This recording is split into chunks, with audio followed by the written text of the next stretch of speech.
Welcome to UAA Live. I'm Will Reynolds. And I'm Sydney Lake. Coming up in the show, we look at Hastings teacher Kelly Linebaugh talking hoops, the Blue Jackets fans, inside look at history, and a double varsity freshman standout. The application window for 6th grade camp counselors is open to sophomores and juniors. Interested candidates can get details from any Upper Arlington science teacher. The deadline to apply is Friday, May 24th. Students selected to be counselors will be in charge of a cabin with 10 to 12 6th graders at Camp Odiakwa in the fall. Applications for the Scotland Exchange program are also open. Accepted students will house students from St. Andrews for a week and a half in October and will visit Scotland over spring break. Any questions about the program can be directed to bchandler@uaschools.org. The deadline to apply is Wednesday, May 7th. 26 students at UAHS are running for class officer positions. Their speeches were shared with the student body on Wednesday, May 1st. Sophomore class officers plan the winter formal, junior class officers plan prom, and the senior officers speak at graduation and are in charge of planning future class reunions. The elected members for each position will be announced on May 3rd. Last year, American Sign Language was added to Upper Arlington High School's global language curriculum. Like other languages, ASL counts toward the foreign language requirement for graduation. Rebecca Murray reports more. This year was the first year American Sign Language, which is a way of communicating English using movement, was offered as a global language course at Upper Arlington High School. The community wanted this class to be created, and I'm just one of the lucky candidates that became a teacher here once it was already established. Similar to other global language classes, ASL 1 introduces sign language vocabulary and allows students to practice their communication skills with the language. My favorite part about the class is actually integrating myself into deaf culture. On Fridays we do this thing called a silent social where everyone's quiet and you can't talk. The way that you learn a language is to be immersed in it, and so that's how we run our classes. Learning sign language gives students the opportunity to communicate in a different way with each other and with deaf students at UAHS. I think that this class is necessary because it's a language that can be used right here in your own hometown, and we have deaf students in the buildings. And sometimes deaf students are invited over to our class and we'll just hang out with them. The course's teachers are very experienced in the subject, as both were sign language interpreters, which is a career option for those fluent in ASL. I was an interpreter in the building when they decided to include ASL as a global language, and it just kind of worked hand in hand, no pun intended. ASL 2 was recently approved as a class to be offered next year so that students will be able to choose between the two levels. Our hope is to continue growing the program and eventually have the same levels that the other global languages have. This has been Rebecca Murray reporting for the WARL. ASL 3, the next level of American Sign Language, will be offered next year, and the teachers are hoping to increase the overall enrollment. The concert, symphonic, and jazz bands had their spring concert on May 1st. Highlights from the concert include music selections from Pixar movies, Moana, Beauty and the Beast, and more. Will Reynolds reports on their winter concert. On Tuesday, March 5th at 7:30, band held their annual winter concert in the auditorium at the high school. The band played arrangements from concert and symphonic band while also throwing in some jazz and percussion ensembles. I sat down with junior band members Catherine Dide and Ben Lopez to see what their thoughts were on the concert. We made a couple mistakes, but overall I think it went really well. Concert band and symphonic band both played well, and I thought that we have gotten a lot better. For the ensemble, I played a couple wrong notes, but everybody would have said that they were proud of me, so I just kind of went with the flow. And then ensemble, I thought I did pretty well, and then concert, I did okay. At the concert, the band directors, including the director of all bands, Todd Flesser, gave special recognition to students who received superior ratings at the Ohio Music Education Association District Festival. Among these students, Larkin Lee, who is in the Ohio State University Honors Band program, got to play Peace on her flute because she had such high ratings.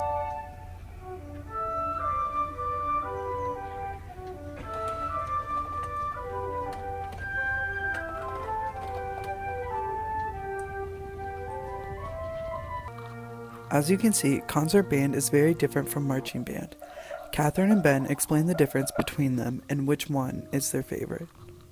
Well, marching band, you have you playing, you have to learn and memorize your music every 2 weeks, or for every home game you have a new show. Then for concert band, you work for a whole 3 months just for one concert, and but for 3 songs, but they're all really hard songs, so that's the main difference. I prefer marching band just because I get more time to spend with everybody in the percussion section. In marching band, we meet 7:30 in the mornings, and we practice marching around the field. And the music is more, I don't know, songs that people know. In concert band, we just play more movements, and it's slower songs that have different parts to them and different tempos, and they can change keys, and they're not as easy to memorize, but we have the music in front of them. I think I enjoy marching band better because we play fun songs. Marching band is the superior option for most of the students in band. These are just a few reasons why.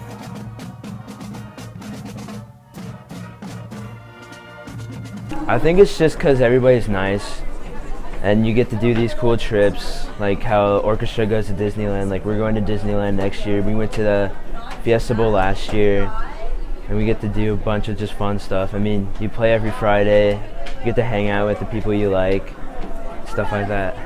People enjoy marching band when they hear songs that they know, or that they can I don't know, figure out what the tune is. Also, if they're outgoing people in the band, then it's helpful to connect with other people, and we really like getting excited for games. The band's next 2 concerts are at the groundbreaking ceremony on Sunday, April 7th, and at the Hoops for a Cure game on Tuesday, April 26th. Both events are at the high school. This has been Will Reynolds reporting for the WARL.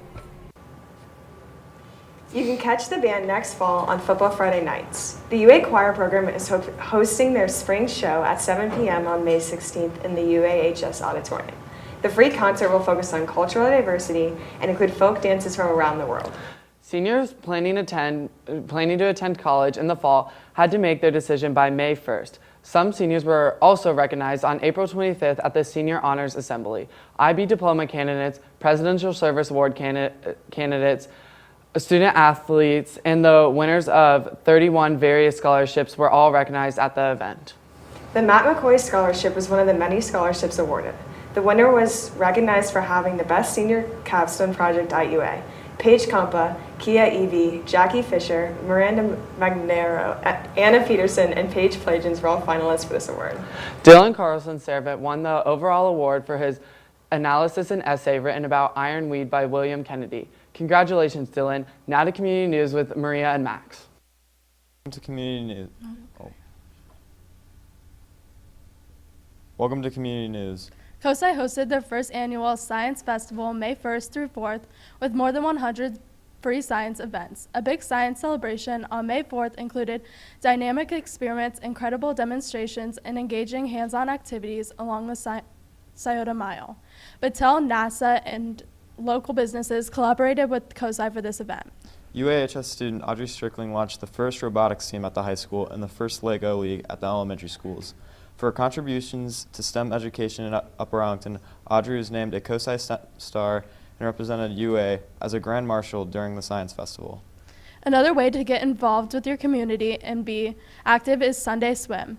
The program runs on Sundays between October and May at Upper Arlington High School. Peter Zelnick explored this event. Sure, it may be nearly wintertime, but that does not mean you could still do fun summer-like activities. For many years, as a replacement of a UA recreational center, Lee Spitzer has arranged an event for people to swim on most Sundays from October through May. The idea is just to make sure that the community has access to some sort of swimming opportunity year-round. After the outdoor pools close during the summer, we make this available for people to be able to get their exercise swimming. The event has been going on for 4 decades, or 40 years as some may call it. It is open to all ages, even though most of them are lap swimmers. It is also a great opportunity for lifeguards in the community to help do some service And just like what one of them that I've interviewed said, it's a lot of hard work. It's nice to be part of a community that has this kind of opportunity and allows this kind of access to their community members. Just like regular swimming pools, it costs a small fee for you to go swimming. It costs $3 to $4 to go for an individual, $20 to $27 for an individual pass, $40 to $54 for a family pass, and free for children 2 years or younger and senior citizens with a Golden Buckeye card. The next swim days are December 2nd, December 9th, and December 16th.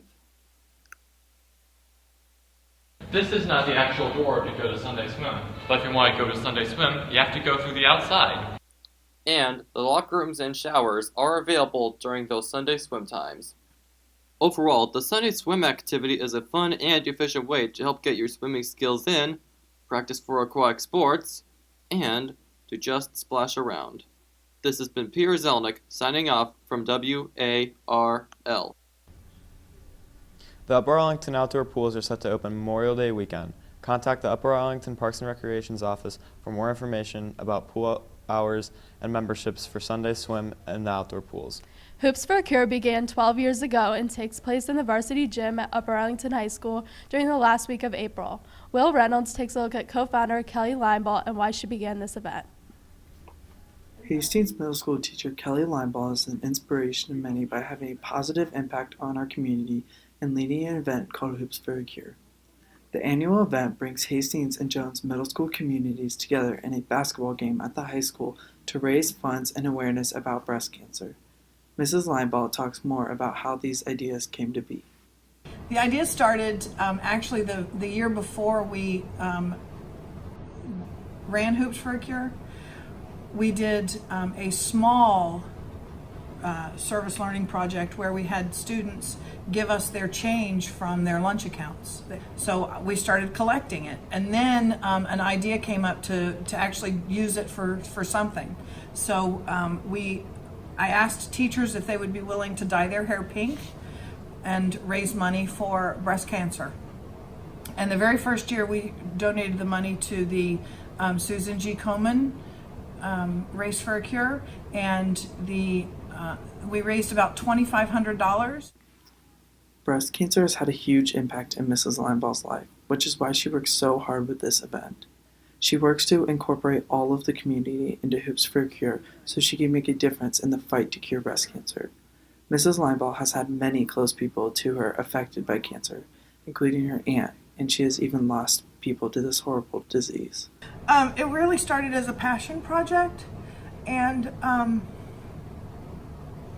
I've lost a couple people to breast cancer in my life, and so Beth Flory and I, because she was diagnosed when she was 26 with breast cancer, it just became, sorry. Having the loss of Mrs. Flory and many others has pushed Mrs. Linebaugh to motivate others in helping with this event and to have the desire to cure breast cancer.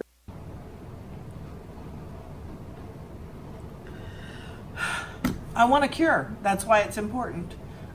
We don't need to lose good people to a disease that just takes their life. Hoops for a Cure has put up a good fight by raising almost $100,000, which has been donated to the Stephanie Spielman Foundation and other research funds.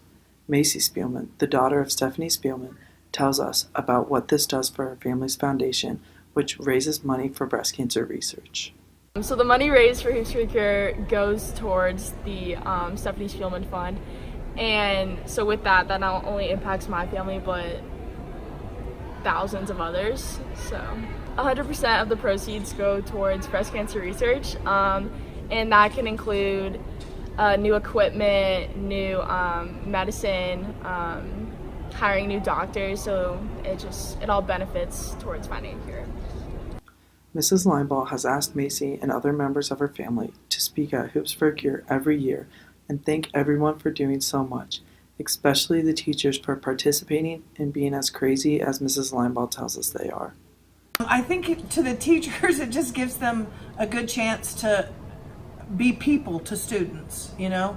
At the beginning of the game, if you've ever been, I hope you have, they run out in, pink tutus and gorilla costumes, and they just have a great time at the event, the people that volunteer. And we've got teachers that volunteer to play in the game, and teachers that volunteer to make posters and sell tickets and raffle tickets and just act crazy. So it gives the kids to see us in a different light, and it helps the students also see that teachers do stuff for service learning opportunities as well. So it's my service learning project, I guess. Hoops for a Cure is exactly how Mrs. Linebaugh wants it to be. It is a crazy, fun event that raises so much money. She has made it very special to everyone since the community was impacted with so much loss due to breast cancer.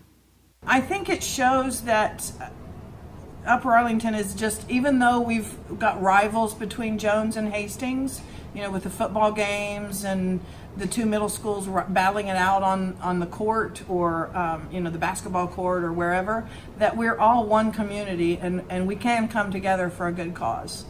Mrs. Linebaugh is an amazing woman because she has such a passion for raising money for breast cancer research. Bringing the whole community together is very special, and many people would love to thank her, including Macy Spielman. Hi, Mrs. Linebaugh. My name is Macy Spielman. I just wanted to personally thank you. I don't think I've ever had the opportunity of meeting you face to face, but I just wanted to thank you for all that you've done, not only for me and my family, but you are benefiting so many others, and I'm incredibly appreciative of your actions. So I just wanted to thank you, and yeah, just keep up the good work. You're killing it. So go Bears. This has been Will Reynolds and Maria Manessi reporting for the WARL. During Mother's Day weekend, We will take a closer look at the event itself in our next show and learn more about how students got involved this year. During Mother's Day weekend, the Upper Arlington Fire Department is having their annual flower sale in the Kingsdale Center parking lot. The Upper Arlington Civic Association's annual membership drive takes place throughout the city between May 4th and 19th. Participants walk to every house in Upper Arlington to interact with members of the community and request financial support to fund the events UACI puts on every year. High school students every May are selected by the Upper Arlington Civic Association to represent the association as junior directors. This year, Alex Chris, Annie Ranke, Carolyn Staley, Elena Schoenmeyer, Jackson Weeks, Jen Gomez, Maisie Porterfield, May Bruns, Nick Ferraro, Sonia Moostrick, Sydney Lape, and Will Reynolds were all chosen, and on May 7th, a ceremony will be held to introduce them and send off the 2019 directors. Now to sports with Ava and Ellie. Welcome to sports. On April 30th, girls lacrosse had a game against Dublin Kaufman, and the final score was 17-3, with the Lady Bears taking home the win. This put the team at a 40-0 league title streak since the start of their 2012 season and haven't lost a league game since April 19, 2011. The win also improved their record 12-2-1, which ranks them second in the state. Boys lacrosse lost their game on May 1st against Dublin Jerome. The final score was 16-5. Their record is now 12-3. The boys on May 3rd go against Brother Rice High School at Wellington. The game starts at 7:30.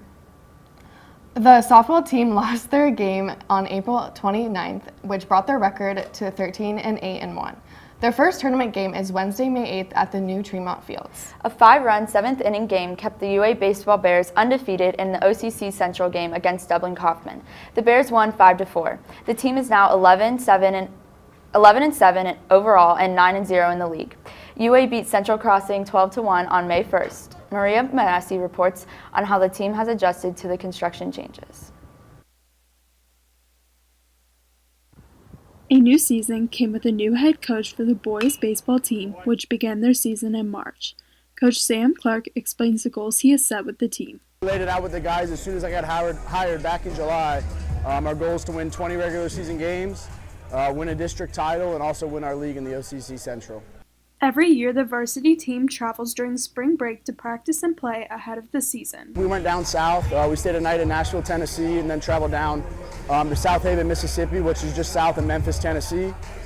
We took 20 guys down there, seniors, juniors, and some sophomores. It was a great opportunity for the guys to bond together. While the team has faced changes due to construction, players voiced their opinions about not having a field to call home. It sucks, you know, being able to come right out here last year and just do our thing was nice to be able to do that, but we just got to kind of roll with the changes this year with the new high school being built. That's sad, you know, we're going to miss this field. It was a nice field. Although the team doesn't play at the high school, they plan to play 6 out of 30 games at home and practice at various locations nearby. We practice over at the new turf at Tremont. We practice at our new facility, which is over in Hilliard. We practice in here in the freshman gym. We just started practicing this week over at Beekman, Ohio State's Western campus. The field at Tremont was supposed to serve as the home field, but they are planning on playing there mid-April as the field is not complete yet. When it's done, just the fact that we'll have somewhere for all our stuff to be, it should be a nice playing surface being just built this year. And it'll be nice for the guys to have somewhere they call home, because that is a little difficult right now, as we don't really have a place where we can gather and at least call our home fields. New leadership has been shown with construction making changes, and Coach Clark wants to acknowledge that. No, just shout out to our seniors. I know I've mentioned a couple different times, they've been awesome so far. We got 10 of them. They've been great leaders on the field, off the field. This has been Maria Manessi for the WARL. The baseball Bears persevere through the construction and swing into the rest of their season. The Chalk Bears are hosting their annual senior night at the annual Larkin-Croston Invitational Meet at Thomas Worthington High School on May 3rd. The first event, the 4x800 meter relay, starts at 5 p.m. Boys volleyball hosts their senior night on May 3rd in the varsity gym against Bishop Watterson at 6:45 p.m. The team has an 8-6 record with a 64th rank in the state. Tad Fountain reports on boys volleyball. This year, the boys volleyball team has a new head coach. Chris Van Arsdale has been coaching volleyball for over 16 years, and he currently coaches the boys and girls teams at the Upper Arlington High School. He talks about his expectations for the boys season. We need to get better every match. We need to get better every time we step into the gym. It's really about focusing on what we can control. You can control your attitude, you control your effort, you can put the effort in, and you can learn and grow. And that's really what it's about. We want to be a much better team at the end of the season than we are at the beginning of the season. And the only way to do that is to make progress the whole season long. With the new head coach, the team is run a little different. With more focus on improvement and individual skill, the boys volleyball team is hoping to shape up their team reputation and their standards.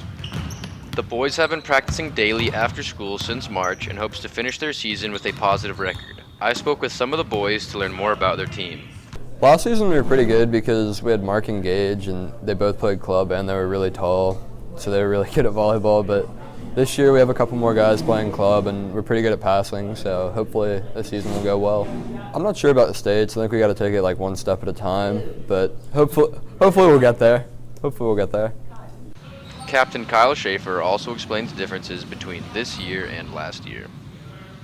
Last year we would just kind of play a lot, and but like this year we're running a lot of like drills on like hitting, blocking, and passing. This year we just got athletes. Like we got kids that are ready to come out compete. Like we got guys who are here we're going to win a state championship. Like no doubt in my mind. Like we're just going to the state championship, and we're dedicated and we're focused to getting there. On Thursday, April 4th, the boys played away at Dublin Kaufman and lost in 3 sets. This loss only encouraged the boys to work harder the rest of the season. The boys team lost to Dublin Kaufman last season, and they remain one of their biggest opponents. The Upper Arlington boys volleyball team finished last season with a record of 12-8. The goal is to do even better this year. This has been Tad Fountain reporting for WARL. If you're planning to attend senior night, the theme is Hawaiian and includes free sunglasses, popsicles, leis, and more. The boys tennis team is finishing off their season in the original home courts. Their current record is 10-7. Good luck to our tennis Bears and all other spring sports as they finish out their seasons. Go to UAHS Athletics on Twitter to stay up to date with Upper Arlington High School athletic news. Now we go to lifestyle with Jen. Hi, I'm Jen Gomez. With summer right around the corner and warm weather finally here, students are searching for fun activities. The 2019 Upper Arlington Farmers Market will debut on June 5th at the northwest corner of the Tremont Pool parking lot. The market will run weekly on Wednesdays every week from 4 to 7 p.m. until September 25th. If the pool is more your scene, you're in luck. Upper Arlington Parks and Recreation is now accepting applications for seasonal lifeguards. For more information on this job position and many more around the city, check out governmentjobs.com/careers/UAOH. If you're looking to lounge at the pool rather than work, the Devon Pool Phase 2 ribbon cutting is scheduled to take place at 10 a.m. on May 25th. Just in time for the swim season, Devon Pool will have a new pool house that includes showers, lockers, changing rooms, a concession stand, and more. Also renovated is the new Graeters on Bethel Road. Maisie Spielman reports. Don't worry, Bears. A Graeter's being on Bethel isn't gone forever. Just down the street, there's a new and improved building that you gotta check out. The classic playground is no exception.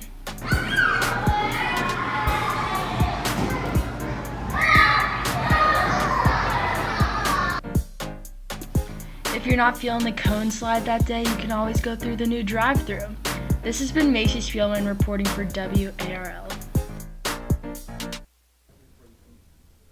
Upper Arlington isn't known for just our awesome ice cream. UA also highly values athletic success and over the years has won 142 state championships. One of the largest contributors to this number is the girls lacrosse team. One of their newest players has had great success with her athletic career so far. Sydney Lape reports. Cameron Callahan is a freshman star athlete at Upper Arlington High School. She's worked to make 2 varsity sports, soccer and lacrosse. Both are very competitive programs at the high school. 2 of her teammates share their thoughts on her accomplishments and her skills on the field. Really impressive. She's super athletic, so it doesn't surprise me at all. I think that Cam just always brings really good energy to everyone, and she always works really hard. Cameron started every game for her soccer team this year. She also helped her team reach the district finals by scoring 9 goals throughout the season. Cameron has also started all 3 games so far for the girls lacrosse team. In the most recent game, she scored 6 goals to help her team win 18-4. I think Cam is best at in lacrosse. She's super good at cutting because she's super fast and quick, so she's one of the best cutters on our team. Well, she's a tough player. She's physical. She doesn't shy away from contact or anything like that. So I think in both sports, it's kind of a similar thing to be able to use your strength and your skills to succeed in both sports. To become the player she is today, Cameron had to put in hours of training. She joined lacrosse in 3rd grade by playing for UALA and started club lacrosse in 6th grade by playing for Resolute. She attributes a lot of her success to the experiences club lacrosse has provided. Practices were 2 hours long, 4 days a week in the summer, and it's helped me so much because it's hard and a lot of conditioning, and it's all about UA lacrosse, so it's helped a lot.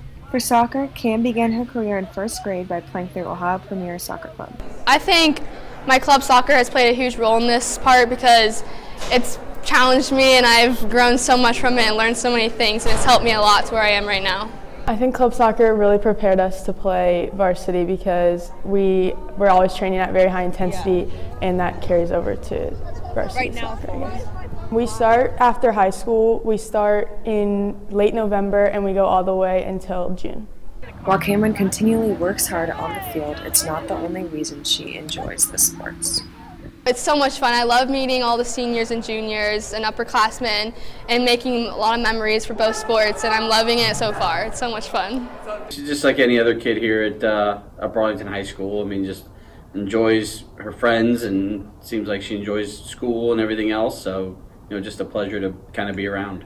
Cam is so sweet off the field, and she is one of my best friends. Cam is super nice on and off the field, and she's super funny, and I love her. Cameron considers both sports to be rewarding experiences and loves playing them both. She thinks they are an important part of her lifestyle today. I don't think I'll ever be able to choose. They're both my favorite. This has been Sydney Lape reporting for the WARL. Callahan added another 3 goals in their game against Kaufman on April 30th. She continues to be one of the team's leading scorers for the season. Now back to Maine with Will and Sydney. The Columbus Blue That's it for this edition of UA Live. Thanks for tuning in.